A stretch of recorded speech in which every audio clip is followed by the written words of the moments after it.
Now we'll study the three types of triangle based on sides. According to side, there are three types. What are those?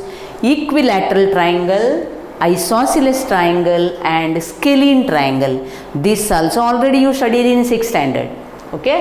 This is also revision now. Equilateral का मतलब क्या है? एक triangle में 3 sides है, तीनों side equal measurement का दिया तो that is called equilateral. A triangle with all the 3 sides are equal. Okay.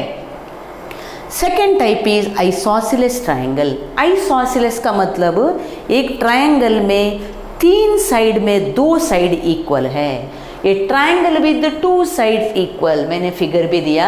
ये दोनों साइड इधर P Q and P R both are 5 centimetre and Q R is different, that is 4 centimetre. Third type is scalene triangle. A triangle with no sides are equal. A triangle का तीनों side अलग अलग measurement का. इधर देखो triangle का नाम दिया है XYZ. XY is 2 centimeter, YZ is 5 centimeter and XZ is 3 centimeter. All the measurements are unequal. Like that triangles are called scalene triangle.